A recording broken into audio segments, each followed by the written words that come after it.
Kalau matang, kenapa memilih untuk menjadi mentah lagi, keluar dari partai? Mungkin kematangannya malah justru Tiba-tiba tergerak untuk Erick Thohir karena kencang? apanya? Dukungan gua kepada dia kenceng bener. Oh iya, dukungan ini ya? Dukung dari- Aku kemarin calon. Dari 4 calon. Lu calon PSSI ya lu? Serius? Lu beneran? Iya. Berarti gua keluar dari partai makin deket ke Ibu Megawati kan naik terus. Oh iya ya. Terus bikin partai baru ya?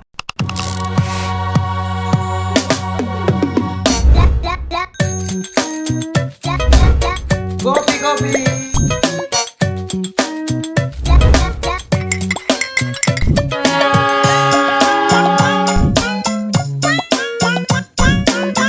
Kijang satu.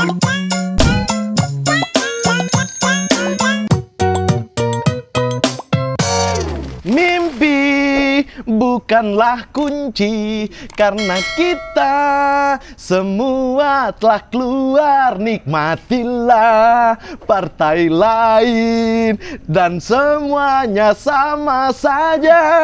Oke, halo para maling, kembali lagi nih podcast terbaik, bukan podcast sih, warung terbaik di Republik ini ya. Hari ini kita sudah kedatangan seorang wanita yang sangat cerdas, yang melihat dunia dari dua sisi akhir-akhir ini. Mas Bagus. Kita sambut, inilah dia, Samara Amani. Mantap. Thank you. Gue tuh agak shock tadi denger lo nyanyi. Gimana ya. lagu itu? Bagus. Enggak, gue salut ternyata lo bisa nyanyi, gue gak nyangka aja. Oh, enggak fals itu tadi, kalau ada gitar mah fals. Iya. Cuma memang- Gue agak nggak konsentrasi soalnya sama nadanya karena penasaran lu mau ngomong apa di situ. Oh iya, liriknya berarti yang diperhatiin Liriknya ya. gua perhatiin. Dan liriknya bener gak? Liriknya bagus. Bagus. Waduh, terima kasih Kak udah datang ke sini. Sama-sama. Akhirnya saya. Warung lu baru buka nih yang baru ya? Ini udah 6 minggu sih, tapi pemasukan nggak ada sih. Nggak ada ya? Iya. Udah tolong ya. Bantu nih Mama Iya, kesian. tolong ya, jangan bantu BUMN aja, bantu UMKM juga nih ya. Tolong, jangan cuma yang disubsidi BUMN ya. UMKM ya? Iya, ini yang baru itu baju Kak. Heeh. Nih. Sepeda cepat, Jakarta Bandung. Iya. luar biasa ya. Itu baru nih. Baru. Iya, baru karena anggarannya tambah mulu kan. Iya, bagus. Oke. Jadi baru nih, baru. Gila. Mantap nih. Siapa nih? Ketua BUMN ya apa? Menteri BUMN ya? Menteri BUMN ini siapa ya? Pak Erick ya? Lu kenal? Ya, beberapa kali berjumpa. Oh, gitu ya. Juru bicaranya juga pernah ke sini ya, Bang siapa? Arya. Bang Arya pernah ke sini Oke, juga, oke. bela-bela lah. Bela-bela. Biasa lah itu. Biasa ya? Iya. Kayak kalau Kakak kemarin bela juga? Kemarin gue bela, lo mau ngerosting gue nih? Gua Enggak, siap, gue nanya siap. nanya aja Kak. Tapi gue gak bakal ngelaporin lo, tenang. Gue gak bakal ngelaporin. Karena Anda bukan anggota DPR. Oh, iya. Partai Anda gak lolos parlemen.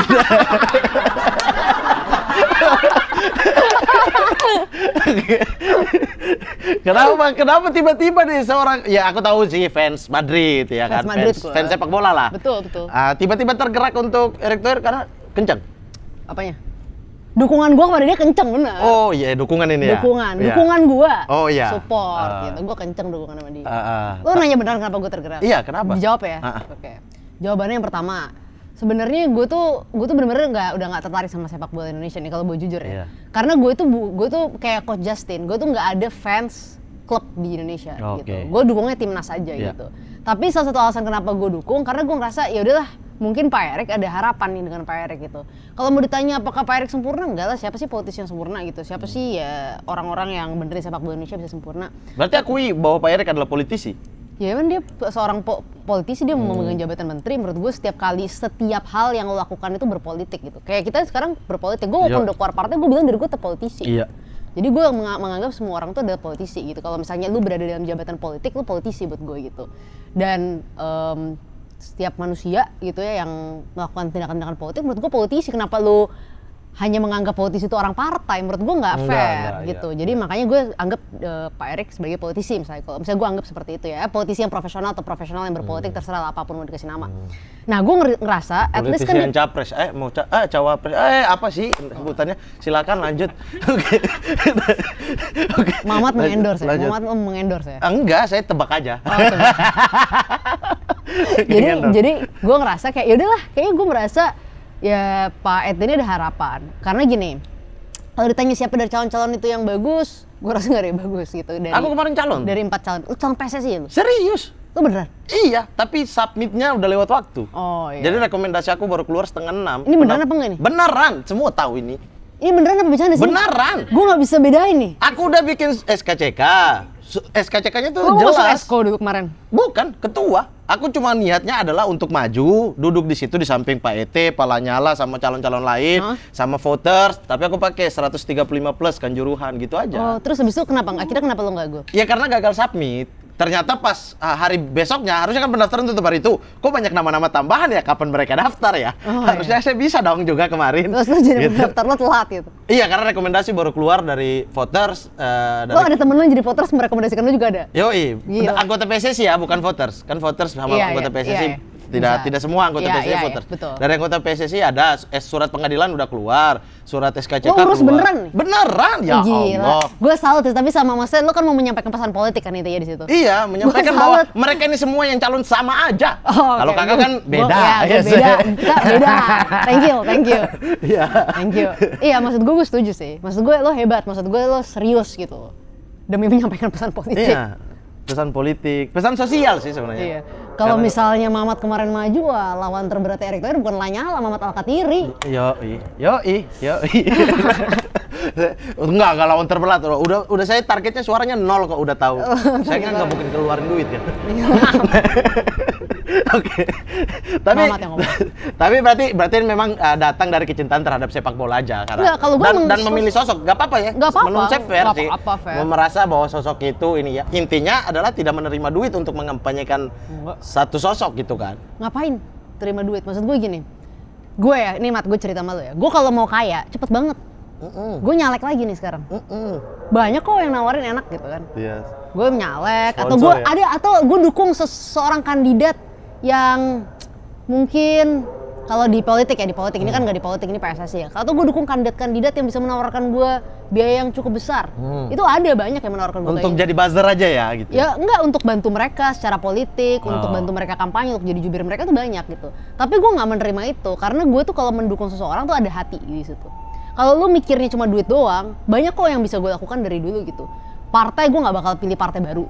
Gue pilih partai yang udah gede aja, ngapain gue di partai baru? Iya. Ya kan, satu. Yang kedua, keluar dari partai ini yang minang gue partai lain banyak, gue pindah partai aja gitu. Tapi kan dalam berpolitik ini lu harus realistis, harus ada pragmatis gitu. Gue kalau bilang gue idealis banget, Mat, enggak juga, biasa aja gitu. Tapi gue punya nilai-nilai tertentu, batasan-batasan tertentu, dan punya kecocokan terhadap satu orang atau dan orang-orang lainnya. Jadi ada hati yang gue bawa di sini. Jadi ada nilai yang gue bawa. Jadi makanya gue nggak bisa kayak, gue milih seorang karena duit, gue milih seorang karena apa segala macam. Enggak, gue milih seseorang karena gue percaya sama nih orang. Kalau gue percaya, gue dukung gitu. Apapun lah kaitan sama PSSI, mungkin nanti politik di masa depan, apapun itu. Termasuk pilihan untuk masuk partai waktu itu. Itu adalah pilihan yang rasional yang memang mana datang nih, partai dari hati. yang dulu apa yang dulu dong. yang dulu. Sekarang ada? Nggak ada, maksud gue apa milih siapa? Makanya, setahu saya kan cuma yang waktu itu. yang waktu itu pakai hati. Pakai memilah betul-betul bahwa ketika saya masuk gini gimana. Betul. Lo waktu kalah pemilu, gue tuh nangisnya bukan karena gue nggak kepilih jadi anggota DPR, mungkin ada sedikit, mungkin secara nggak sadar mungkin ada lah ya. Pasti dong ada harapan dong. Iya dong, ada gitu. Tapi mayoritas bukan karena gue nggak kepilih jadi anggota DPR, tapi gue nangis karena gue ngerasa gila ini kita udah berjuang sejauh ini sama-sama dari nol dan kita gagal gitu. Tapi gue bangga gitu kan. Tapi yang bikin gue paling sedih adalah gue tuh sadar bahwa setelah pemilu 2019 itu semuanya nggak akan pernah sama lagi. Karena pasti akan ada perubahan-perubahan. Untuk dari satu pemilu ke pemilu lainnya, itu tuh aduh. Oh, banyak dinamikanya tuh. Banyak dinamikanya. Jadi 5 tahun. 5 tahun. Makanya jadi kades aja biar 9 tahun. 3 periode lagi. 3 periode 27, gokil lah. Mending tambah aja, tambah 5 lagi udah 32 tahun setara. Mungkin sebenarnya kita bertarungnya salah selama ini ya. Iya. Nggak usah kita maju-maju DPRD, DPR RI. Maju kades aja. Kades aja ya. Banyak desa di Depok masih bisa. Internetnya aja kagak ada. Oke, berarti seorang Samara adalah perempuan yang rasional untuk menentukan pilihan hidupnya ya, bukan dalam apapun, dalam kehidupan kan. Termasuk yang paling penting kan politik. Iya. Oke, gue rasa gue cukup rasional walaupun pasti ada emosi-emosi lah yang terlibat. Nggak mungkin lo 100% rasional jadi manusia, pasti kan nanti ada berasa, oh ini orang cocok sama gue nih, wah nih partai cocok sama gue nih. Ada wah nih gue ngerasa gue dihargai di sini. Jadi efek-efek emosional tuh pasti ada. Gue nggak mungkin lah 100% rasional, nggak mungkin. Iya, sepertinya dinamika politik ya, dinamika diri juga akan berubah-ubah tuh. Bener. Dan itu fair-fair aja sih. Ya. Iya, Banyak orang juga yang seperti itu kan. Maksudnya banyak yang tiba-tiba ngomong A, tapi dia ada di satu titik yang sebenarnya berbeda dengan omongannya gitu kan. Iya. Menurut kalian nggak masalah? Kalau kita melompat-lompat mengikuti polanya politisi lah artinya. Tergantung menurut gue. Memang kadang-kadang kita harus mengikuti pola. Karena gini, di politik kalau lu nggak ngikutin pola nih, lu misalnya mencoba menjadi diri lo 100%, atau lo mencoba menjadi idealis 100%, lo nggak ada kompromi, lo nggak menjadi orang yang realistis. Yang masalah adalah satu, lo ditinggalin sama pola politik ini, sama cara kita berpolitik di Indonesia. Yang kedua, apapun yang lo perjuangkan, mau itu kebijakan, nilai segala macam, karena lo nggak mau berkompromi, bisa jadi nggak kejadian gitu. Jadi lo mesti ada lah upaya-upaya untuk kompromi. Dan Walaupun yang dikompromikan, yang akhirnya lolos untuk dikompromikan adalah hal yang kita sebenarnya tidak setuju. tergantung, ada batasannya. Menurut gue batasannya tergantung apa. Kalau buat gue batasan-batasan itu jelas. Pertama, korupsi, hal-hal yang sifatnya korupsi, memperkaya diri sendiri, membuat diri lo lebih untung dan akhirnya menyusahkan banyak masyarakat. Itu udah jelas, korupsi kan tuh, out. Yang kedua, nilai-nilai toleransi. Hal-hal yang punya potensi misalnya menyusahkan orang, mendirikan rumah beribadah, bikin orang jadi susah beragama, segala macam. 3, isu-isu perempuan buat gue. Yang membuat misalnya perempuan-perempuan Indonesia itu jadi susah, kayak kemarin sempat rame tuh waktu tahun-tahun 2020, rancangan undang-undang ketahanan keluarga. PKS? Iya, PKS juga PKS kan? salah satu yang ngusul ya menurut gua. Yang tolak juga PKS. PKS malah gue gak inget deh, tapi gue inget dia ngusulin. PKS. Tapi apapun itu, lo tau gak di rancangan undang-undang itu, dalam rancangan undang-undang itu, kita mau didefinisikan nih, suami ngapain, istri ngapain, itu kan gila. Maksud gue itu kan sesuatu yang urusannya rumah tangga Privat, aja, ya? nggak perusahaan privat, nggak usah diatur sampai dalam undang-undang kayak gitu. Terserah dong orang-orangnya. Nah itu menurut gue itu juga salah satu batasan-batasan gitu. Tapi ada hal-hal yang mungkin bisa dinegosiasikan di luar itu gitu kan. Tinggal sejauh mana jangan lewatnya 3 batasan tadi. Tapi Kak, kalau kita bicara seorang Samara ya, Iya. kita kan nggak akan tahu itu rasional, itu pilihan dari hati atau diajak atau dijanjikan sesuatu kalau kita nggak tahu backgroundnya gitu. Samara Amani kan muncul ini politik adalah ketika dari universitas Benar. Paramadina ya? Betul. Anies Baswedan dong? Benar. Oh iya, jurusan apa waktu itu Kak? Gue komunikasi, tapi gue gak sempet ketemu Pak Anies. Karena waktu gue masuk, Pak Anies udah diangkat jadi menteri. Oh bukan rektor ya? Dia rektor. Tapi waktu gue masuk tuh dia udah jarang ke kampus. Karena dia Tapi masih rektor? masih rektor. Rangkap jabatan dong? Waktu itu, enggak. Dia waktu dia jadi rektor. dia Bela jadi- sekarang udah keluar. Enggak. Gue bukan membela. Nggak suka gitu, masyarakat kan suka gitu, netizen. Iya, netizen suka gitu. Saya mau wakilin netizen Iya, aja. netizen. Tapi maksud gue jadi fair. Oh, iya. Gue bela diri gue sendiri, bagus juga nih momen ini buat bela diri gue. Gue fair tuh, gue Iya, fair. Sama iya. Pak Anies sih gue fair gitu kan. Oke. Maksud gue waktu itu dia udah bakal jadi menteri. Dia udah bantuin Pak Jokowi. Tapi dia belum diangkat jadi menteri. Gue soalnya kan masuk September, dia kan diangkat jadi menteri. 2000 berapa tuh? 14. 14 Dia kan ya? diangkat jadi menteri, dugaan gue Oktober akhir lah ya setelah Iya, pelantikan iya. presiden. Jadi seingat gue sih kayaknya dia mundur setelah diangkat jadi menteri, itu ada PLT. Kalau gue nggak salah ingat. Jadi pas masuk itu udah Udah ada nggak ya? pernah ketemu gue. Tetapi aktivitas politik apa yang kakak sering lakukan di Paramadina? Ikut turun tangan juga mungkin ya? Dulu ya? Turun tangan. Indonesia mengajar. Indonesia mengajar. Rian Ernest ikut Indonesia mengajar. Oh iya? Iya. Dia memang Anies sejati dia. Harusnya kita undang lagi dia ke sini. Ernest itu S-nya atau Anis? Anies Gitu, ya. iya. Untung nama gue nggak ada. Apa aktivitas politik apa gitu? Yang membuat awal tergerak gitu? Oh, gue tuh nggak banyak ikut aktivitas di dalam kampus sebenarnya. Jadi gue tuh dulu nggak pernah gabung BEM segala macam. Gue pernah gabung kayak hima kampus Oke, komunikasi, hima, tapi iya. itu bukan sesuatu yang sifatnya politik juga. Iya. Gue bantu-bantu aja lah, aktif lah. Soalnya kan mesti ada poin buat kelulusan. Iya, kegiatan aja itu. Kegiatan, soalnya Isinya- ada poin Iya. keaktifan mahasiswa. Kita Gue bikin harus apa nih? memenuhi. Dananya berapa? Nggak ada. Lah gimana? Oh, gue jualan. Gue jualan kayak, lo tau nggak coklat bola-bola Iya, di kampus, iya. yang lo jual 1.000-2.000 rupiah buat fundraising, Iya. acara proposal. Bunga mawar jual juga nggak di Gue pikiran? alhamdulillah nggak sampai bunga mawar sih, gue jualannya itu terus ya Iya, dulu. oke. Tapi ya udahlah, gue tuh nggak terlalu aktif di kampus. Keaktifan gue tuh justru di luar kampus. Jadi waktu gue di Paramadina, gue tuh pernah waktu itu ikut ngumpulin KTP buat bantuin Pak Ahok maju pilkada independen. Karena gue tadi nggak suka partai, gue tuh Iya. pesimis sama partai politik Indonesia. Kok berubah? Saya masih sama loh, masih pesimis. Siapa tahu kan ntar jadi kayak gue nyalek. Lo Oh. tiba-tiba berubah pikir tempat nanti. Oh, saya nggak bilang nggak akan ya, tapi Iya. saat ini Sekarang masih enggak. pesimis, Iya. kan nggak apa-apa sekarang. 5 tahun lagi kan urusan Iya lain. bisa jadi. Bisa jadi. Iya, saya nggak menutup kemungkinan kok. Bagus, gue suka Mama. terus. Ya udah, akhirnya gue waktu itu bantuin Pak Ahok ngumpulin KTP, terus gue dipanggil jadi kayak semacam saksi ahli gitu loh. Yang ngajuin tuh Fajrul Rahman, kalau tahu sekarang jadi dubes Iya. di Kazakhstan apa mana gue lupa.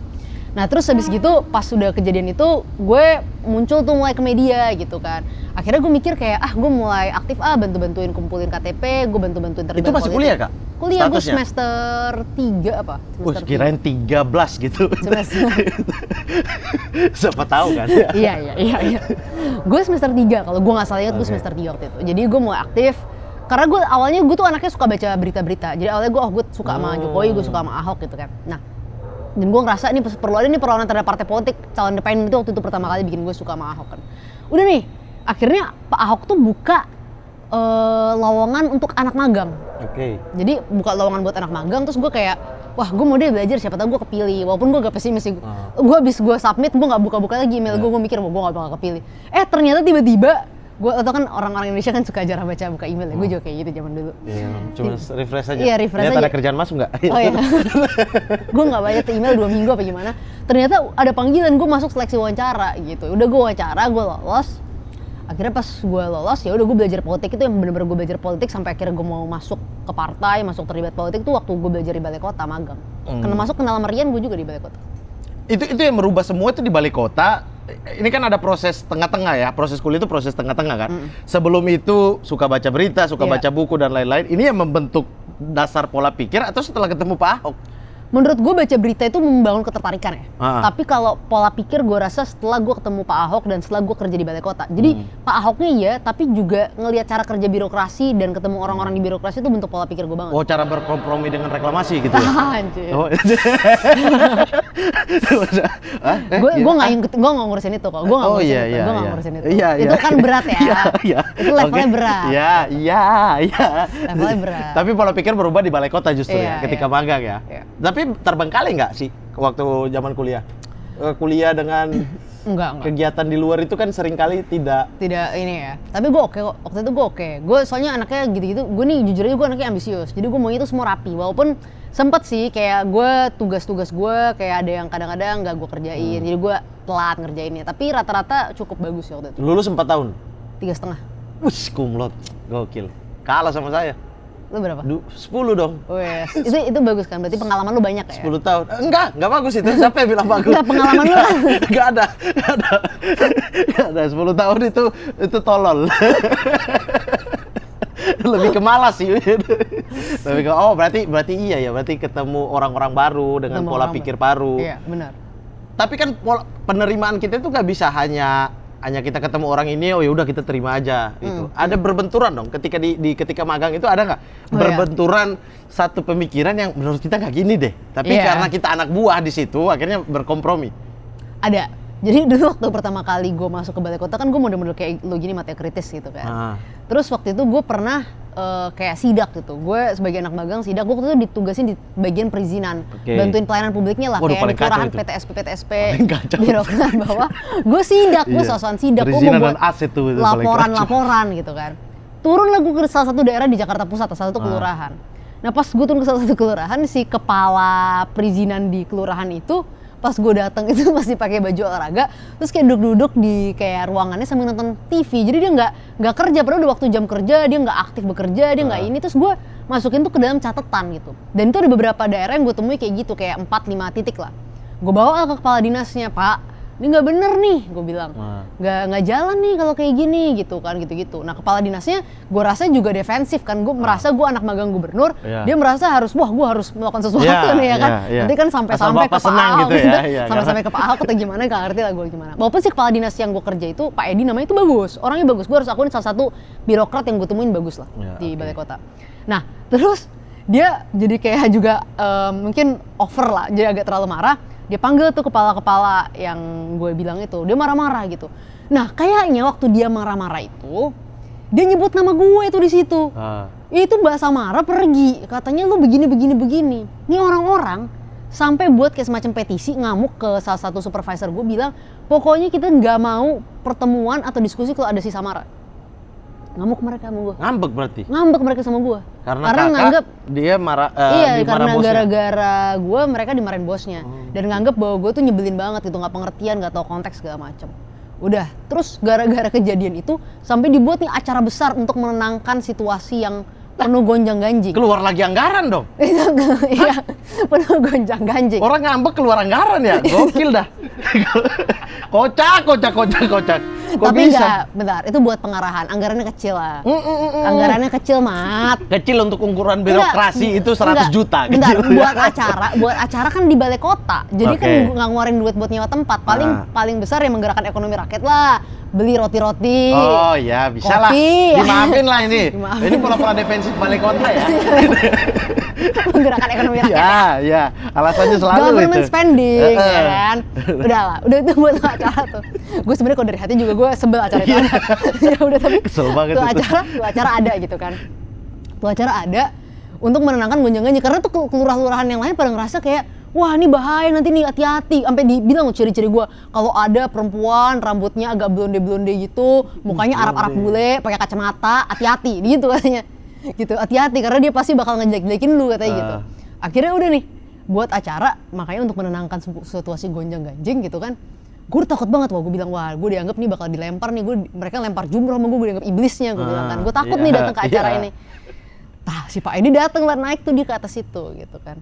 Dia bilang sama gue, Sam, nanti ini orang-orang yang buruk ini, lu kasih sertifikat gitu, sertifikat mengatakan bahwa mereka ini adalah orang-orang yang mau berubah. Emang sih tempat-tempat yang tadinya gue kritik itu, terus pelayanan itu jadi makin membaik setelah itu gitu.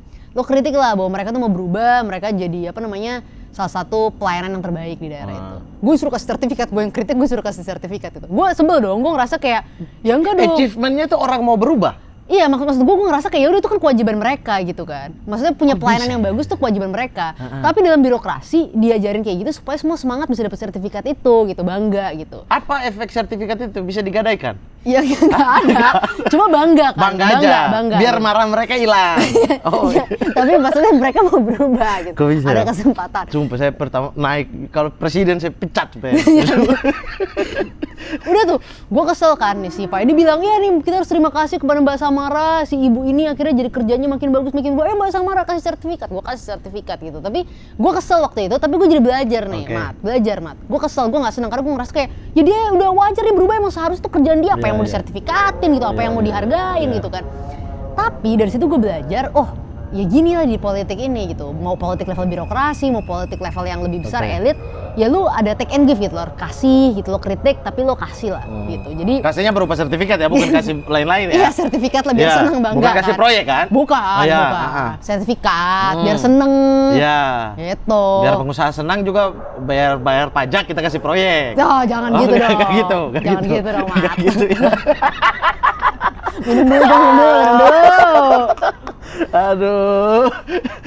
Berarti kan gini, kalau kita bilang pas di level kampus, mungkin kompromi kita tuh kan ya 10% lah. Iya. Tapi setelah kakak masuk, kakak tahu sistemnya seperti ini, level komprominya itu bisa naik seberapa? Gua. Level kompromi gua. Kalau 50-50 sih saya akan Enggak. Gue nggak 50-50. Gue tuh masih kurang kompromi sebenarnya sebagai orang. Lu kalau ketemu politisi-politisi, gue tuh nggak sebagus itu dari segi kompromi. Nggak tahu ini positif apa negatif ya buat lu. Karena nggak positif kok. Positif ya, semua makasih ya. Soalnya kalau buat orang-orang yang aktivis di luar atau yang lihat gue, menganggap gue tuh banyak kompromi gitu kan. Tapi kalau buat politisi, gue kurang komprominya. Jadi nggak bagus di dua-duanya, kesian ya jadi gue. Tapi ya udahlah. Karena udah tahu atau karena ini mah pola lama, ini mah. Guanya. Gue nggak mau banyak kompromi karena menurut gue terlalu muda untuk terlalu banyak berkompromi. Oke, terlalu mudah apa muda? Terlalu muda gitu. Menurut gue gini, pasti makin lama makin lu nanti mendapatkan jabatan. Gue nggak tahu ya, mungkin gue nggak akan dapat jabatan yang bagus-bagus banget. Jangan gitu. Ya nggak tahu. Gue nggak tahu. Kan jabatan amanah. Wes. Amanah. Beda, hanya amanah. Amanah itu tunggu dikasih, bukan berebut main TikTok. Enggak, maksud gue tuh percaya banget jabatan kan amanah. Gitu. Kita harus rada-rada. Bukan berebut sampai gak teguran, gak pelukan, itu ada bukan gitu amanah ya? lagi. Ya banyak kali. Oh ya ampun. Hampir semua kan dari dulu.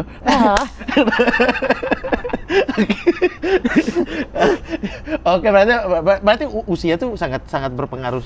Sangat berpengaruh. Gue yakin orang-orang yang udah makin lama di politik itu pasti tingkat komprominya makin besar. Menurut gue wajar karena dia makin ketemu orang-orang yang kompleks.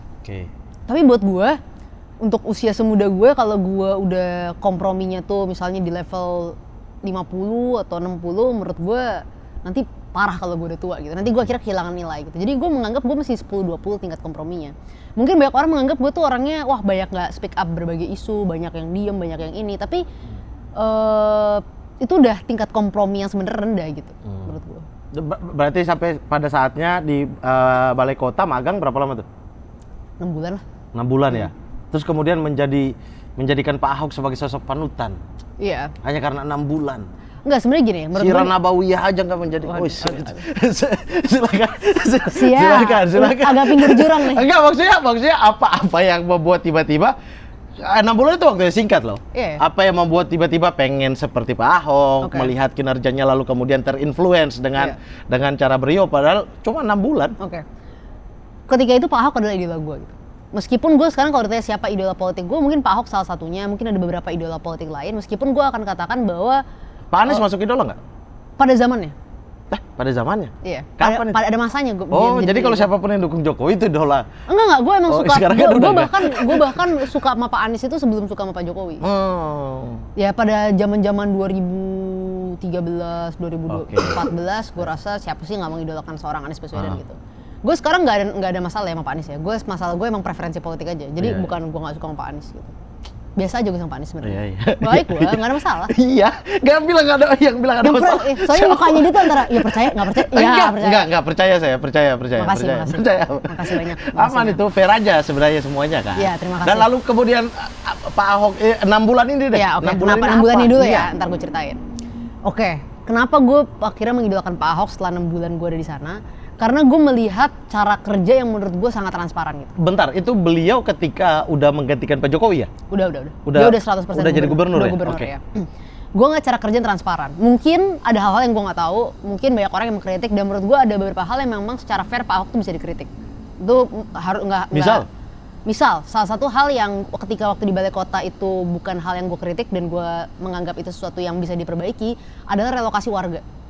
Oke, ya kan? Sepakat. Ya kan, relokasi warga gitu. Jadi setelah gue sekolah kan gue juga ngurusin pembangunan tata kota. Emang sih kompleks relokasi warga itu gitu. Tapi menurut gue lo harus bisa membangun dialog dan dengerin warga maunya apa gitu. Jadi itu salah satu hal yang menurut gue. Apalagi anak komunikasi kan. Lu lihat komunikasi kayak satu arah banget dong gitu kan agak gimana ya. Pak Ahok, I love you Pak. Tapi ya Bapak tahu ya Pak. Tapi Bapak harus sadar Pak, komunikasi Bapak buruk Pak.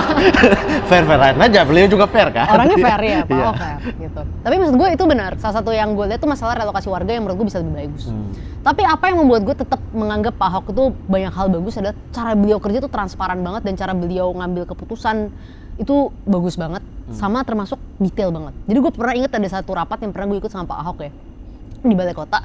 Seinget gue rapat itu tuh tentang rusun yang bawahnya tuh pasar gitu. Jadi kayak pasar atasnya rusun gitu. Nah, ada kerjasama antara PD Pasar Jaya, pasar itu sama salah satu pengusaha atau sama pengembang gitu lah ya di situ. Nah, pas mereka itu berjanji gitu, itu tuh nggak pakai approval Pak Ahok. Jadi kayak bisnis to bisnis BUMD sama pebisnis itu sama perusahaan lain gitu. Tapi pas mau ngebatalin, mereka merasa nggak cocok gitu, nggak bagus hitung-hitungannya, kayaknya udahlah nggak jalan. Pak Ahok yang disuruh tanda tangan. Dan itu kan kalau tanda tangan kayak itu kan cepet ya.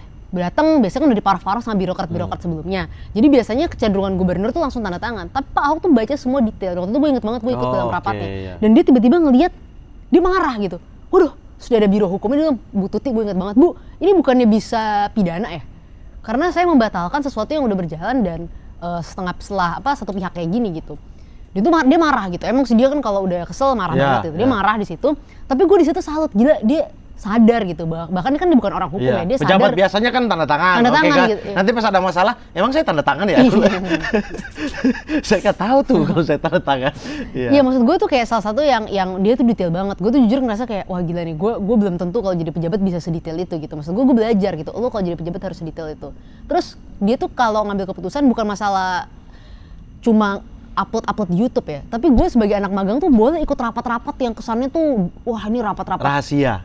Kayak apa tuh udah BPKRD, gue lupa nama rapatnya tuh apa spesifik. Tapi ada rapat setiap hari Jumat pagi, gue inget banget, gue selalu datang. Itu rapat yang menentukan izin-izin denda pengembang-pengembang. Wah itu gila, lu bisa lihat pengembang-pengembang yang lo kenal nih di Jakarta, di dendanya berapa, terus masalahnya apa, itu semua transparan banget dan menurut gue ini gila banget nih. kita semua bisa, dan gue ingat ada satu pengembang yang sampai didenda sampai 3 triliun gitu. Gue agak salut ketika itu gue ngelihat, wah ini orang berani juga. Tapi itu kerjasama sebelum Pak Ahok kan? Siapanya? Iya, pengembang ini. Iya, si pengembang ini kerjasama sebelum Pak Ahok gitu. Jadi kan ada yang itu tuh misalnya lahan, kelebaran, atau ketinggian, KLB, KDB itu ya bahasa teknisnya lah.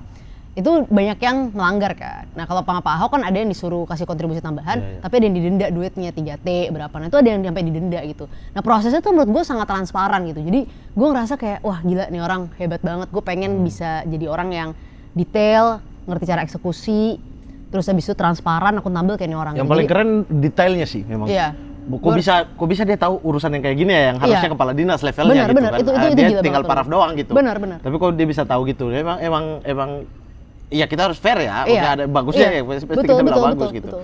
Nah tapi apakah kan banyak orang yang dulu ikut kumpulin KTP dengan Pak Ahok, termasuk kemudian ada yang kayak misalnya Pak Faisal Basri, beliau juga kan yang tokoh utama ya menggagas untuk mengumpulkan KTP untuk Jokowi Ahok waktu itu, tapi kemudian partai, kemudian Pak Ahok lagi keluar dari partai, mau mencalonkan sendiri, independen, teman-teman itu udah bergerak tiba-tiba dia kan belot masuk partai. Emang nggak ada rasa kekecewaan? Oh gini ya politiknya?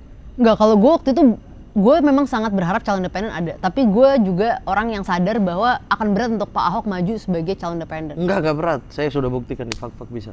Lo maju waktu itu? Nggak, ada calon bupati independen. Independen head to head sama 11 partai, semua partai yang ada di DPRD Fak-Fak yang menang independen. Iya, emang sih selalu ada kasus-kasus kayak gitu. Cuma maksud gue untuk skala level Jakarta, dan gue nggak tahu ya. Waktu kita lihat verifikasi KTP segala macam, potensinya tuh verifikasi KTP sih oke gitu. Tapi selalu ada, karena gini, sistem kita tuh kan database kita tuh kan buruk ya, di Dukcapil tuh buruk gitu. Jadi ini ada potensi-potensi di mana kayak misalnya nanti nggak cocok, datanya orangnya double 2 kali, yang bisa potensi-potensi menggugurkan dia, kira nggak jadikan dia tuh besar banget. Jadi pada akhirnya ya udahlah, kalau emang harus maju lewat partai, maju lewat partai. Tapi kalau gue waktu itu ngeliatnya bukan partainya, gue liat Pak Ahok aja. Iya, tapi kan sangat berpengaruh dong. Oh iya, sangat berpengaruh. Sosok dengan partai itu sangat berpengaruh. Sangat. Presiden aja petugas partai gimana? Apalagi level gubernur. Ini kalau ini agak pinggir jurang banget nih. Enggak, iya dong. Nah itu dia anggota partai kan? Iya. Iya di seluruh dunia tuh, nggak harus di sini doang. Iya benar. Iya dong. Di Jatinegara ya? Iya, Di Jatinegara. Di negara Samoa kayak jadi itu. Bukan Indonesia. Iya benar. Iya, maksudnya nggak masalah. Iya, itu benar. Nah, tapi berarti yang membuat terinfluence kakak untuk masuk ke dalam partai politik praktis apa? Waktu gue pertama kali masuk ke partai politik waktu itu, yang bikin gue mau masuk sih sebenarnya waktu itu gue ada kesadaran bahwa mungkin kalau misalnya gue mau jadi kandidat politik gitu, gue kan mau mulainya dari level DPR. Walaupun Pak Ahok tuh emang juga ngasih tahun gue harusnya maju DPRD, nggak langsung DPR RI. Oke. Tapi kan gue waktu itu DPR RI ya? Iya, gue mau jadi DPR RI gitu. Mungkin kalau DPRD jadi, tapi Pak Ahok juga nyaranin gue kayak gitu waktu sebelum dia masuk penjara segala macam. Nah, akhirnya tapi gue waktu itu maju DPR RI karena kan waktu itu gue masuk ke dalam sebuah partai politik, gue percaya aja dengan partai politiknya, gue ngerasa gue pengen punya perubahan skala besar, dan kalau pengen perubahan skala besar dia harus di partai. Kenapa? Karena lo mau suka nggak suka, kayak lo tadi ngomong sama gue kan, banyak banget pejabat-pejabat publik kita tuh yang rata-rata tetap orang partai gitu. Dan DPR, DPRD itu pasti orang partai, lo nggak bisa independen masuk ke sana kan, sistem kita nggak membolehkan itu gitu. Jadi ya udah gue berpartai, gue cari partai politik yang paling cocok sama gue, dan waktu itu ya partai politiknya kan PSI gitu. Kenapa cocok? Yang paling cocok kan, berarti udah memilah dari sekian banyak, kenapa yang paling ada cocok? Beberapa partai yang nawarin gue, walaupun ya waktu itu kan gue masih siapa sih, Samara, nggak ada yang kenal gitu kan. Tapi dari partai-partai lain gue menganggap partai yang bisa at least membuat gue menjadi diri gue sendiri, nggak ngatur-ngatur gue, nggak intervensi gue, dan ngasih ruang buat gue tuh berkembang gitu. Banyak partai-partai lain tuh ya yang udah terlalu banyak birokrasinya gitu, level dan kita masuk anak bawang lah. Iya gitu. Walaupun sih mungkin bagus ya lo melatih diri lo untuk bisa sampai di level atas gitu dari bawah gitu kan. Cuma ketika itu untuk gue kan adalah mungkin di sini nih tempat untuk gue bisa berkembang gitu, untuk jadi diri gue sendiri, untuk ngetes kemampuan gue, level gue segala macam. Ya gue nganggap ya udah waktu itu PSI gitu, gue masuk ke partai itu. Ya udah, pas gue udah masuk ya gue ditanya majunya apa, gue mikir DPRD aja. Diberikan kebebasan ya, artinya nggak diintervensi? Awalnya nanya, tapi to be fair juga nih, biar fair gitu, mereka bilang sama gue, lo maju DPR RI aja, karena waktu itu kan gue jabatannya ketua DPP ya. Kalau sampai gue maju DPR, dan ini menurut gue apa yang dikatakan PSI ini sangat masuk akal dan fair, dan gue terima itu. Kalau lo maju DPRD, lo memberikan pesan ke semua kader-kader kita dan caleg-caleg kita bahwa lo nggak yakin partai ini bakal lolos parliamentary threshold gitu. Emang kan?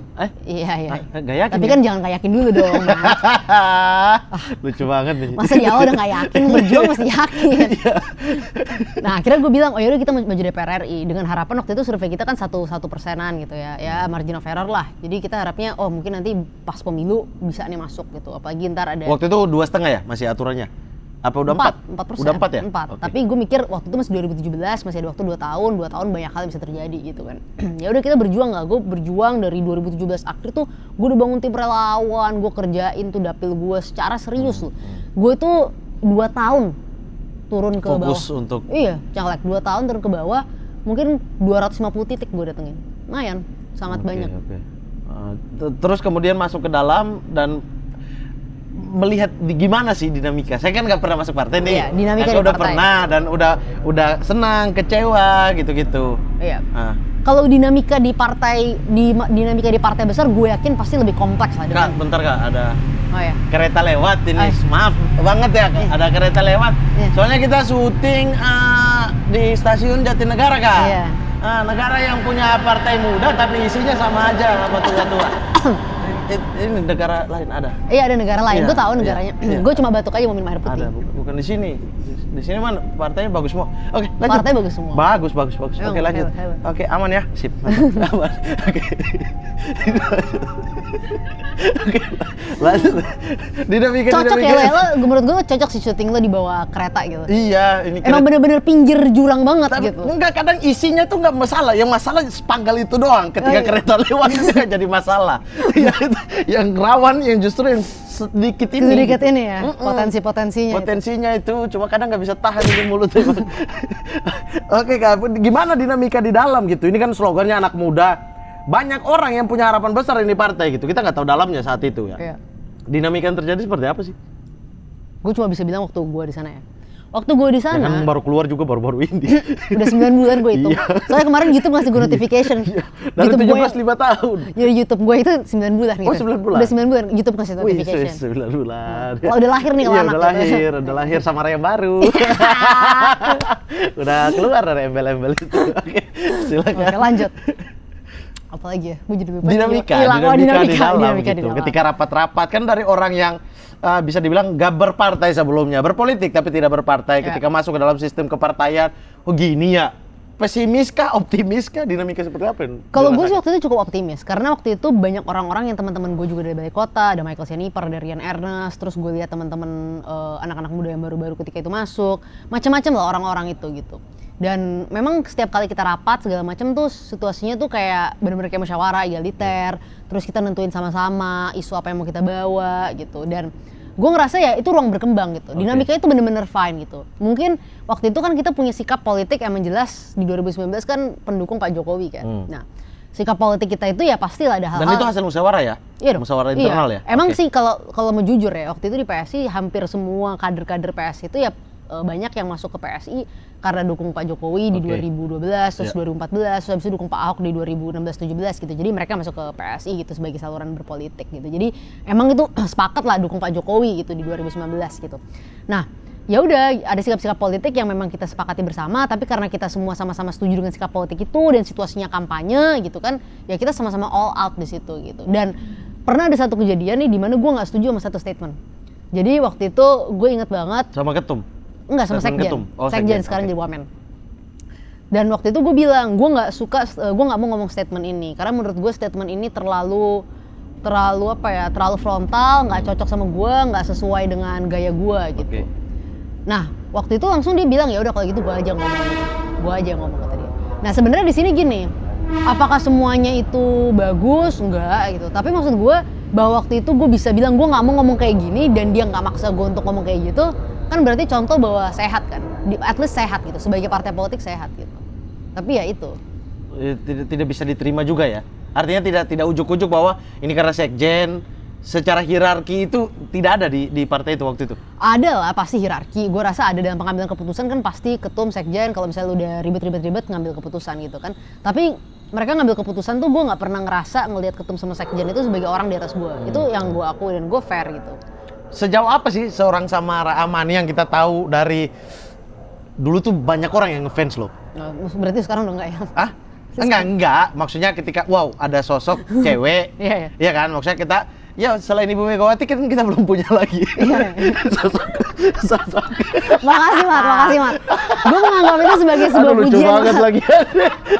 Gue menganggap itu sebagai sebuah pujian, Mat. Iya, Ibu Megawati itu Oh hebat iya, loh. benar. Secara politik cewek. Berapa lama coba lo Dia bisa bayangin jadi menguasai ketua satu partai yang memenangkan pemilu, berjuang dari ditindas di zaman Orde Baru. Bener, Tuh, luar biasa, harus diapresiasi gitu kan. Bener, gue Iya, setuju. Dan kita kurang tokoh-tokoh perempuan yang wow, statement dia out of the box ya gitu-gitu. Iya. Nah, tapi ketika di dalam itu apa yang membuat perbedaan antara Samara di kampus, Samara di balai kota yang magang-magang, dan Samara di partai itu ada hal apa, signifikan apa yang berubah? Samara di kampus, Samara di balai kota, Samara di partai. Iya. Mungkin perbedaan. Kita belum bahas Samara keluar dari partai ya. Oh, belum. Tentunya lebih keren. Ini masih fase pertama dulu. Iya, fasenya gini, ini masuk partai. Terus naik lagi. Ini lagi naik nih. Udah 9 bulan kan, lagi naik. Berarti gue keluar dari partai makin dekat ke Ibu Megawati kan, naik terus. Oh iya ya. Terus bikin partai baru ya. Oke, lanjut. Enggak lah, gue mah masih jauh dari Ibu Mega, jauh. Kita jauh. Iya. Lah kan kita nggak tahu Ibu Mega di umur segini, mungkin pergerakannya juga sama. Oh, iya. Masih di level Enggak sih, ini. gue gitu. masih jauh lah. Nah, Ya, gue lu belakangnya masih masih jauh Alatas sekarang. bukan Soekarno, maksud gue. Jadi gue belum sekeren itu. Didikan gue kan bukan Sama lo, cantik, pinter, apalagi pejuang. Dokter honoris causa udah pernah, Bu? Belum. Oh, kalah. Masih jauh, Kalah, masih jauh. Iya. Ibu Mega masih jauh. Satu aja belum kan? Ini 9 loh. Lanjut. Lanjut, oke. Kalau gue makin serem nih, aduh, lihat kereta ya. Iya, apa yang membedakan tiga fase dalam hidup ini? Iya. 3 fase politik lah. Oke, 3 fase politik. Gue di kampus ya bener-bener Samara yang pengen banget kenal politik lebih dekat. Gitu. Gue pengen banget bisa jadi orang berpolitik, jadi orang yang idealis, jadi orang yang bersuara, jadi orang yang bisa nyikatin politisi-politisi yang gue nggak suka gitu. Yang gue menganggap idealismenya itu beda sama gue. Itu gue di kampus. Gitu kan. Tapi ya gue di kampus ya orang yang serius sekolah juga. Gue serius ngerjain tugas-tugas gue. Karena gue waktu SMA nakal. Nakal dalam artian nggak ngerjain tugas. Jadi waktu gue masuk kampus tuh gue punya semacam kayak janji sama diri gue sendiri bahwa gue akan jadi orang yang serius ketika kuliah. Entah kenapa gitu. Mungkin kalau guru-guru gue nih dulu nontonin gue sekarang atau ngelihat gue ngampus gitu waktu lihat nilai gue bagus, mungkin mereka heran, hebat juga nih anak bisa jadi kayak gini dulu kagak pernah ngerjain tugas. Berarti berubah banget dong antara SMA berubah banget. Gue janji sama diri gue sendiri gue bakal jadi anak kampus yang serius gitu. Anak kampus yang serius. Dan lalu kemudian Samara yang di magang-magang di luar kampus lah, masih zaman kuliah tapi di luar kampus. Di luar kampus, gue di luar kampus zaman kuliah ya waktu di balai kota gitu ya, emang gue mau belajar banget. Gue orang yang sangat excited lah, gue bisa dapat kesempatan makan siang sama Pak Ahok itu udah seneng banget, gila. Gue denger tentang politik, gue denger cara ngambil kebijakan, gue lihat semua itu tuh ya orang yang masih mau belajar, tapi ya Samara kampus itu masih kenceng di situ, pengen nyikatin orang-orang yang nggak benar, nggak mau kompromi, mau marah-marah, mau wah pokoknya mau fight terus. Itu ada kayak ceritanya si birokrat tadi kan, itu tetap ada gitu. Nah, pas gue masuk ke partai di awal-awal gue masih kayak gitu kan, dan gue masih sering membawa nilai-nilai itu gitu kan. Misalnya gue waktu itu nggak setuju sama Bang Fahri soal KPK, gitu kan. Bang Iya, Fahri, saya juga nggak setuju tuh. argumen Bang Fahri itu sebenarnya masuk akal, ya kan.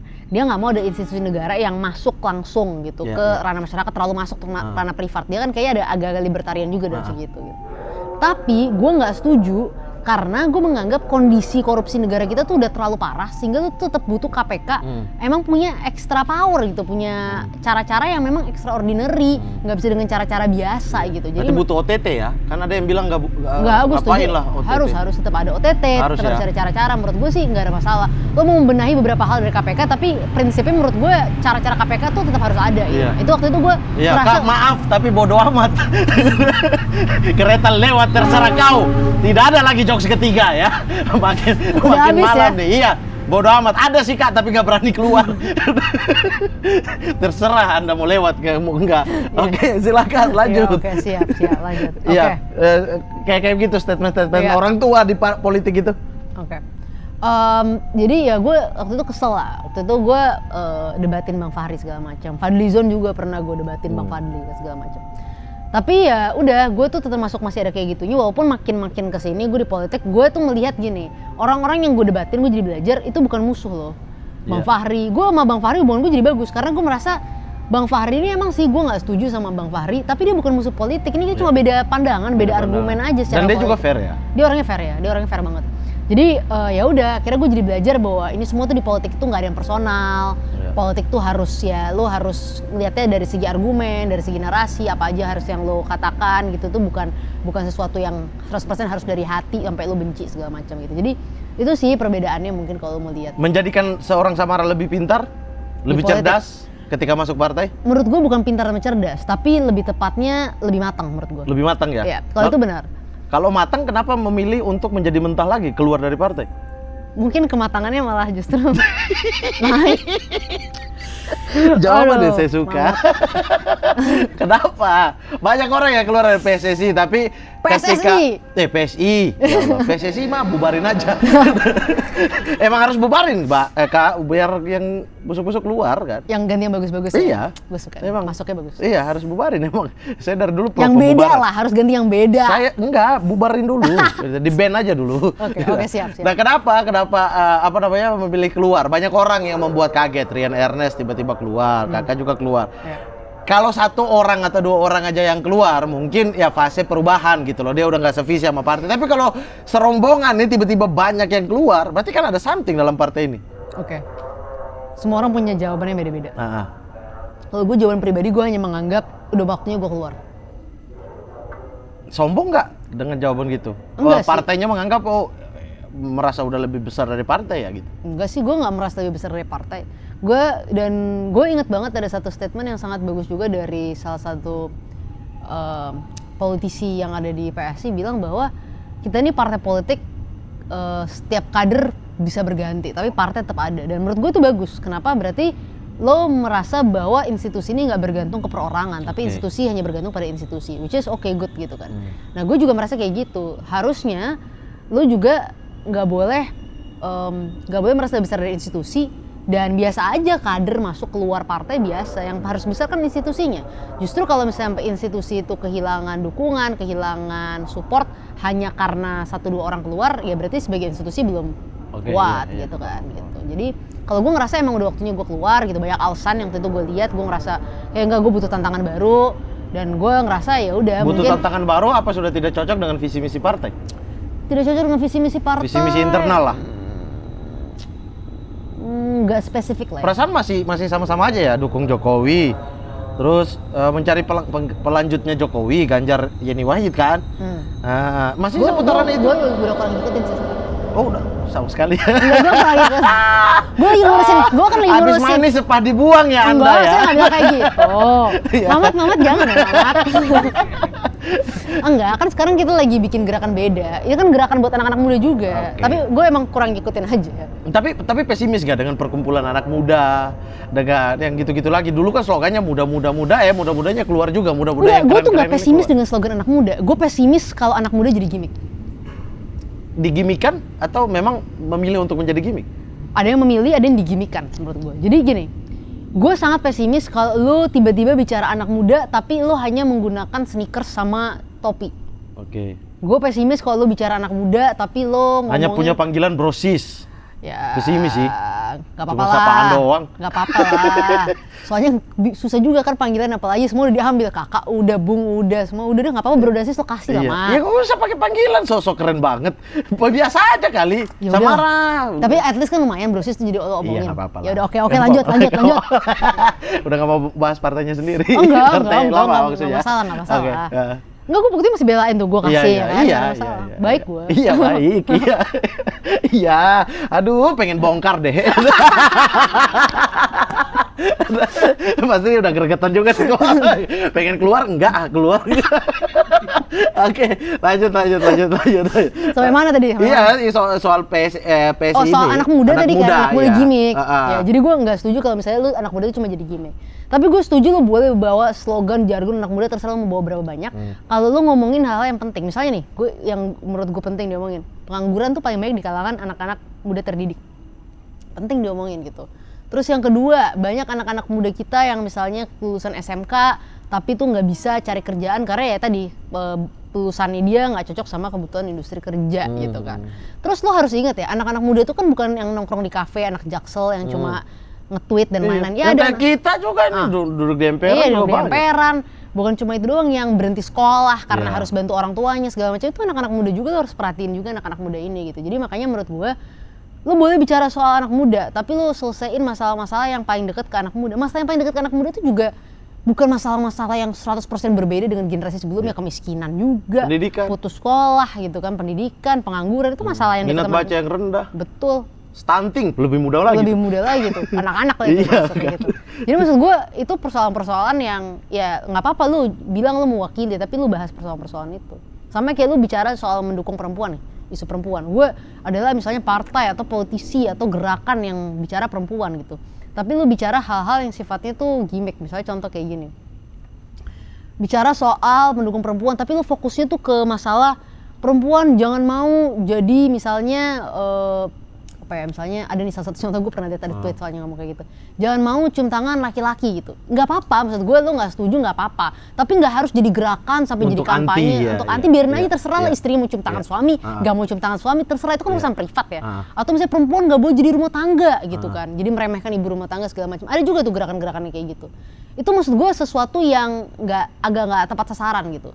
Kalau lu bicara isu perempuan, lu selesaiin masalah kekerasan seksual, masalah pendapatan ekonomi, nggak apa-apa lu jadi ibu rumah tangga. Kalau misalnya lu jualan nastar di rumah emang nggak apa-apa. Kan orang punya pilihan juga gitu kan. Arab banget ketahuan ya nastar sebutnya. Emang nastar Arab banget ya? Iya, biasa kan ada di meja-meja ronda. Mau lebaran, nggak lebaran ada aja. Iya, gue salah. Kayaknya kegiatan bebas orang rumah Iya. bikin nastar deh Bikin kayaknya. nastar, bener-bener kegiatan. Ya mungkin secara nggak langsung mungkin gara-gara itu kali ya. Gue mikir nastar Aku tuh tadi semua udah, orang makan. kue apa nih nastar ya? Oke. Mungkin lah ya. Iya, mungkin. iya. Tapi Kak, ada satu hal yang menarik sebenarnya. Ada hal yang saya juga cukup marah ya, tapi saya pengen tahu pendapat Kakak deh. Saya tuh marah dalam posisi syukurin. Lihat tuh, semuanya sama aja gitu. Syukurin ke Kakak sebenarnya. Oh, iya. Ketika Kakak keluar kemudian membuat statement yang berbeda dengan yang selama ini Kakak dukung, yang selama ini orang merasa Kakak ada di pihak sana. Ya kayak kita tahu lah dua kubu lah. Iya, Di Indonesia ini ada dua kubu gitu. Iya. Yang selama ini di partai kan ada di kubu kanan gitu. Iya. Ada di kubu kiri lah taruhlah. Iya. Kemudian ini selalu dikotomi. Ketika Kakak keluar memilih ada di tengah, justru orang-orang yang dulu bersama Kakak di kiri ini Marah-marah. menyerang, rasis Iya. dan lain sebagainya. Apa Iya. yang Kakak rasakan? Wah itu Bahwa gue ada rasa kesel. Rasa kesel bukan karena diserang. Kalau diserang mah politisi biasa gitu, Iya. gitu kan. Lo mau ngatain gue, lo mau ngeritik gue segala macam tuh gue biasa, nggak ada perasaan di situ.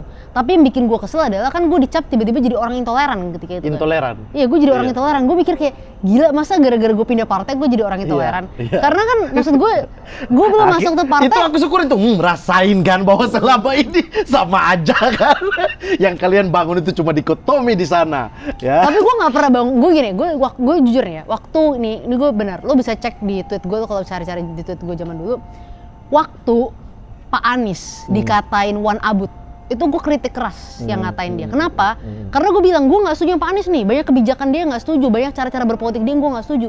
Tapi gue nggak cocok lo ngata-ngatain dia Wan Abut. Kenapa? Karena itu rasis, gue bilang. Sama juga gue nggak setuju kalau orang ngatain Ahok mata sipit, Ahok Cina. Kenapa? Karena itu rasis gitu loh, maksud gue. Mending berdebatnya argumen ya. Bener gitu, lo mau nggak apa-apa lo mau jontos-jontosan, mau berantem, nggak setuju sama Pak Anies, sama tapi Pak kan Ahok, sama Pak siapapun nih. orang-orang yang membangun itu ada pada lingkaran yang sama dengan Kakak. Gue kritik, gue nggak ada urusan waktu itu. Gue tetap kritik. Dan gitu. betah waktu ada satu lingkaran sama mereka. Ya, Seperti ketika misalnya kalau Kakak pindah ke kanan juga ketemu orang-orang yang lingkaran yang ngatain sebelah juga gitu. Gini, menurut gue ketemu sama mereka, tapi gue juga jarang ketemu sama lingkaran-lingkaran itu ya. Tapi maksud gue kalau ketemu sama mereka siapapun nih, lingkaran manapun, gue akan bilang hal yang sama. Karena gue ngomong itu di Twitter kok, gue ngomong itu terbuka gitu. Gue ketemu mereka baik, gue sama orang tuh secara personal nggak pernah ada kebencian ya. Lagi-lagi gue sama orang siapapun, kalau ketemu sama semua orang baik. Jadi gue nggak pernah ada kesan kayak, oh gue nggak mau ketemu sama lu karena lu begini, tuh nggak pernah ada gitu. Tapi kalau ditanya sikap, gue selalu bersikap yang semua yang tindakan-tindakan rasis harus lawan gitu. Mau ke Pak Anies, ke Pak Ahok, ke Pak Erik, ke Pak Jokowi, Pak siapa, Kiai Ma'ruf, siapapun itu harus dilawan. Saya gitu. juga nggak setuju kalau tiba-tiba orang kritik Jokowi tapi yang dimainkan adalah wajahnya. Iya, benar. Kemudian badannya. Benar. Itu kayak apaan sih gitu. Benar. Kayak apaan banget gitu Iya, kan, gila maksudnya, loh. iya. Apalagi yang juga paling norak ngomongin bahasa Inggrisnya kayak. Saya juga nggak bisa tuh saya 350, hei. Rendah banget serius. Iya, maksud gue kayak biasa aja lah, orang emang bahasa Inggris bukan bahasa kita, kenapa sih emang? Iya. Tapi kalau ketika Kakak merasakan begitu, akhirnya ada satu twist nggak bahwa anjir iya ya lingkaran saya lingkaran di sebelah kiri tuh sama aja dengan yang kanan juga rasis ke sini. Kita tuh hidup dalam pecah belah. Iya, kalau itu rasa ya. itu nggak? Sebelum gue keluar juga gue ngerasa kita udah hidup dalam pecah belah gitu. Dari dulu juga udah dalam pecah belah tuh udah jelas kita udah sangat terpolarisasi. Pasca 2017 tuh kejadian pilkada, menurut gue kita tuh sangat terpolarisasi. Dan yang intoleran bukan hanya dari kanan, tapi menurut kiri. gue dari mana-mana. Dari mana-mana. Dari mana-mana menurut gue. Potensi intoleran tuh ada dari mana-mana Iya. gitu. Jadi mesti dilawan dari manapun itu gitu. Makanya waktu itu gue merasa bahwa wah gila, orang kan kalau lu ngatain orang intoleran lu terekam jejak dong gitu. Kayak maksud gue belum masuk ke partai aja gue udah sama Pak Ahok nih gitu kan. Udah sama Pak Ahok, udah bantuin dia, udah ngebelain dia. Ngebelain dia tuh bukan hanya semata-mata karena wow Samara di belakangnya ada seorang Tionghoa gitu, berarti nggak mungkin rasis, bukan karena kayak gitu. Tapi kan sikap gue salah satunya di situ adalah gue ngerasa waktu 2017 tuh gue membela Pak Ahok selain kinerja segala macam juga sebuah sikap gitu bahwa siapapun di negeri ini kalau lo kerjanya bagus ya boleh jadi gubernur gitu kan. Gitu. Sebatas jadi, di situ kan artinya. Iya, Ya, misalnya kayak saya penting. tidak sepakat dengan reklamasi gitu. Iya. Ya itu kinerja gitu loh. Kinerja, Apa iya. yang dia memilih gitu, meninggalkan AMDAL dan lain sebagainya. Iya. Itu yang come on, katanya Anda di sisi ini AMDAL aja dilawan ya gimana iya, gitu.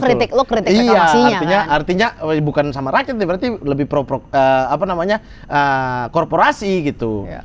Ya maksudnya semua orang, menurut gue tuh gak ada masalah. Lu mau debat soal reklamasi kayak, lu mau debat soal pagar JIS yang rubuh kayak gitu. Apapun itu terserah deh, lu mau debat apapun. Tapi jangan bawa rasa agama, itu kan gak sesuai dengan apa yang kita bawa di awal gitu. Jadi gue kesel karena gue menganggap bahwa loh, kok mainannya kayak gini, kok lu gak ada rekam jejak gitu. Dan gue agak kecewa. Dan itu apakah kakak udah tahu akan mendapatkan itu, apa kaget? Enggak, gue kaget. Kaget kan? Gue kaget banget. Itu yang saya, nah akhirnya gitu. Tapi Gua di satu kaget. sisi sedih, sumpah sedih. Sedih, anjir dia orang-orang gini ya, goblok banget ya gitu. Iya. Di satu sisi, ya udah biar dia merasakan. Tapi kan kalau lihat semuanya main kan di situ. Even yang di kubu kanan pun main juga. Gitu kan. Jadi ini kan semua main. Gue dua-dua. pikir, gue sampai pada masa itu kayak gila di politik kita tuh emang udah terpolarisasi itu.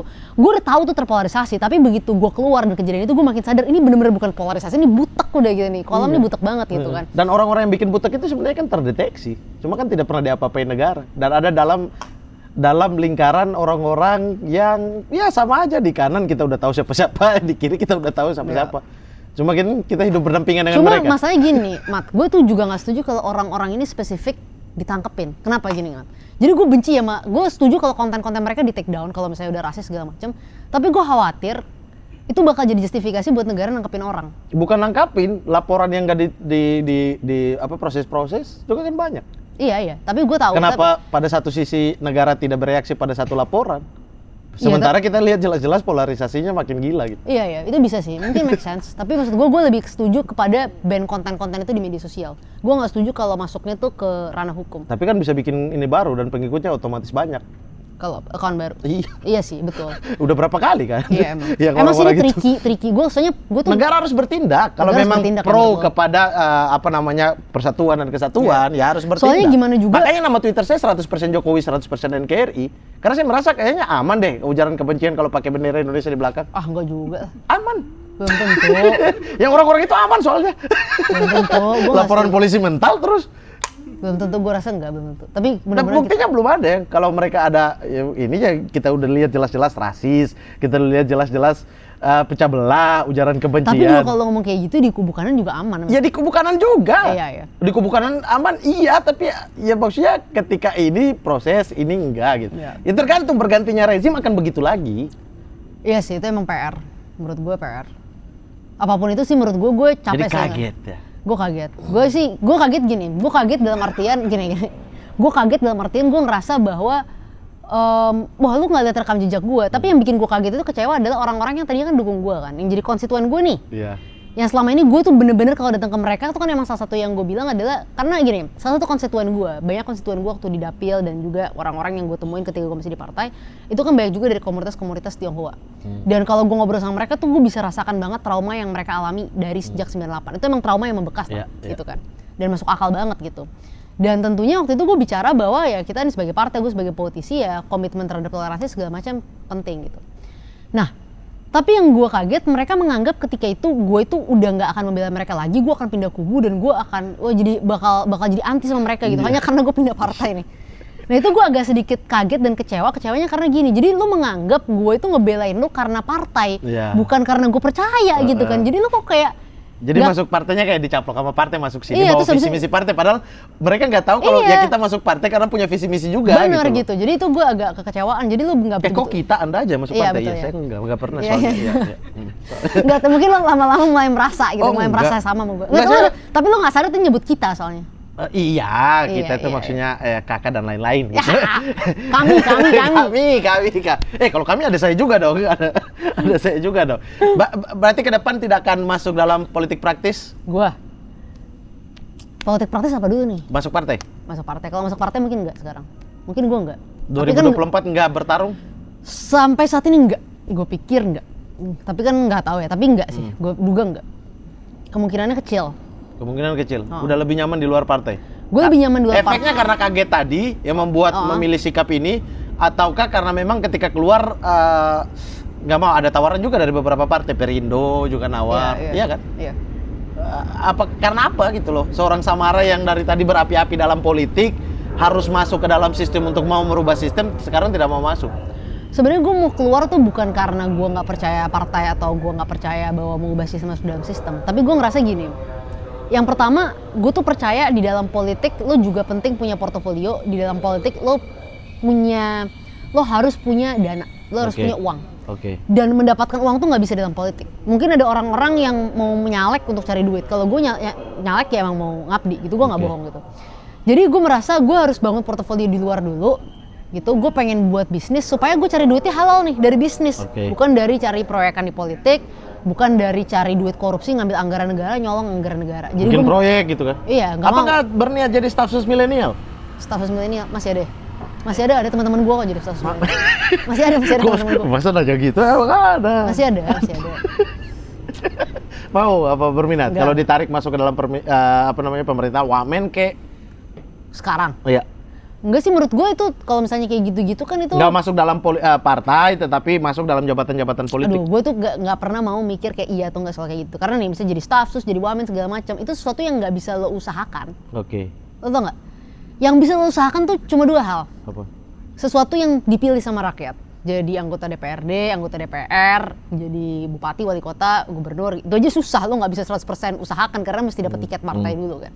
Nah, kalau jadi kayak staff sus, wamen segala macam itu kan tergantung presidennya, tergantung dia merasa kita cocok apa enggak gitu, dia butuh kita apa enggak. Jadi gue nggak pernah mau mengandai-andaikan sebuah jabatan yang di luar kemampuan gue, di luar yang gue bisa usahakan. Jadi gue nggak pernah mengandai-andaikan itu gitu. Jadi sekarang nih ya gue mau bantu orang di politik, gue bantu orang di politik yang gue percaya, yang emang sesuai dengan hati gue nih, yang sesuai visi Bukan misi karena gua. orderan gitu jadi konsultan dan lain-lain gitu ya? Jadi orderan, makanya Mat, kenapa gue mau bisnis supaya gue nggak bisa dibeli dong, supaya gue bisa kerja sendiri di luar. Kalau gue dukung orang, gue all out saya kalau dukung orang gitu. Jadi orang selalu bilang sama gue, Sam, lu di politik tuh jangan pakai hati dong gitu. Tapi nggak bisa, gue selalu pakai hati gitu di politik. Jadi gue kalau udah dukung orang, gue percaya sama orang, gue tuh all out buat orang itu gitu. Orang itu mungkin nggak sempurna, tapi gue lihat dia yang paling baik, gue all out gitu. Jadi gue maunya tuh, makanya gue mau di luar membangun portofolio, bangun bisnis supaya udah gue kerja benar, kerja halal, gue nggak nyari-nyari proyekan di politik atau cari-cari duit di politik. Termasuk jadi cawagup, kan nggak perlu harus jadi partai.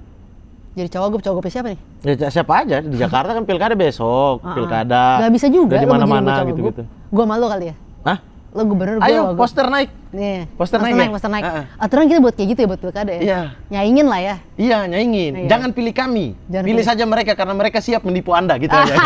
Kita bikin posternya.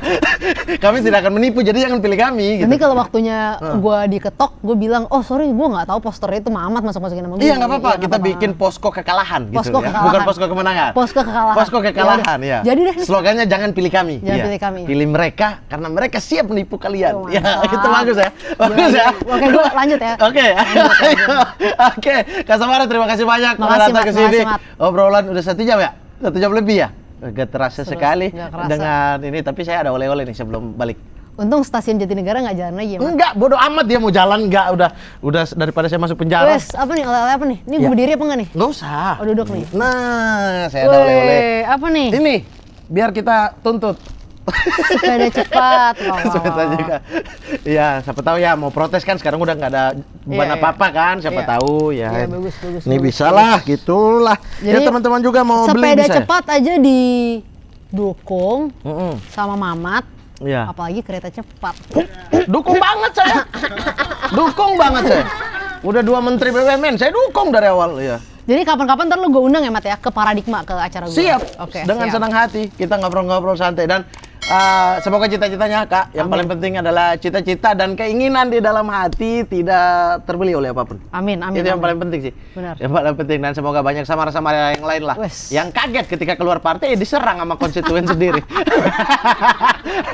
Baru sadar kok masuk. Oke, terima kasih banyak para maling dimanapun kalian berada. Sehat-sehat selalu. Assalamualaikum warahmatullahi wabarakatuh. Selamat terserah kalian.